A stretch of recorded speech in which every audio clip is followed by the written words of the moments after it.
Гледаме съдебен спор по Нова телевизия. Действието се развива в село Градинарово, където до този момент всичко беше спокойно. Янко се свърза с съдебен спор.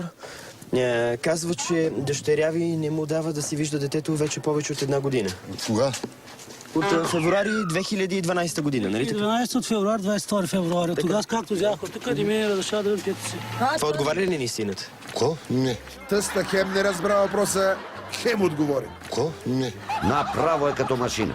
Ко? Не. Не е машина, Кръстев, а същински гърга питич от черна котка Белкотарак. Но да оставим тъста, защото се задава един буреносен облак. Тъщата. Кой е ден дошъл той тук дете да вземи? Що лъжи?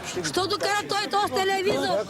Хубава работа. Екипът се превърна в телевизор. Ти с твоите лъжи. Закръта ли се занимава с тебе? Пътите никой не се... Вече телевизора ли не кащи, бе? Тъщата е толкова ядосена, че взетя ни телевизор, ни радио може да го спаси. Вече телевизора ли не кащи, бе? Знаеш какво ще ти кажа? С телевизора не може да му плашиш. И докато репортерът телевизор се чуди на кой канал да превключи, С телевизора не може да му плашиш. лютата ромка продължи да ръси бисери. Виж с разлика по сега жалби. Чакай сега, господин млад меринджер. Ти си млад меринджер. Меринджей, жаби, тук става страшно. О, най-доброто, Кръстев, те първа предстои. Колко? Чакай сега. Чакай, тебе не те интересува. Господин млад меринджер, 24 са определяхте. Ако ти пусти, виж, още го ще видиш. Тъщата набра скорост и не знам дали вече някой може да я спре. Не е сигурно. Аз искам телевизор да ме вижда. Чакай, още по-хубаво да вижда. Аз не искам взе да ме млад меринджер. Добре, менеджер не те интересува. Кръстев, единството добро до тук е, че разбрахме какво означава меринджей.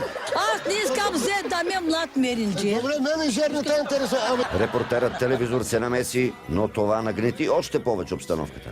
Янко казва, че дъщеря ви проституира. Кога? Край, заклак. Кога? Не, по-скоро ще го пребия с камъни. Не, дайте, моля ви се, не дайте. Пуснете, моля ви се, пуснете кермили.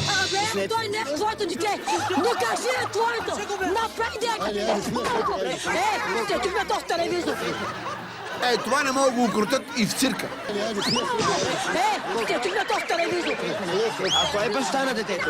Кой е баща на детето? Успяха да натикат тъщата в двора, но не се гаси той, що не гас. И оградата не е особено стабилна. И след като нито стабилното заграждение, нито мъжа я спряха, ромката започна да си развява коня.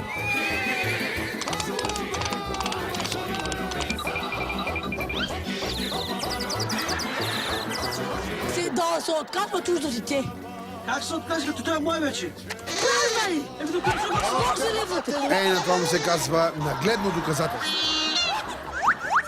Как се откажи, като той е мой вече? Правда ли? Може ли вътре? Ти докажи. Докажи ти. Аз ръката няма го оставя. В един момент картинката се влуши и ромката реши да изключи телевизор. Този телевизор сега. Чупя този телевизор.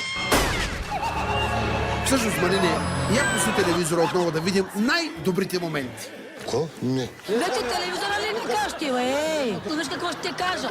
С телевизора не може да му плашиш. Виж с разлика по сега жалби. Колко? Чакай сега. Чакай, тебе не те интересува. Господин млад меринджер, 24 са определяхте. Ако ти пусти, виж, още го ще видиш. Кога? Този телевизор сега. Чупя този телевизор. Гаси! Гаси веднага!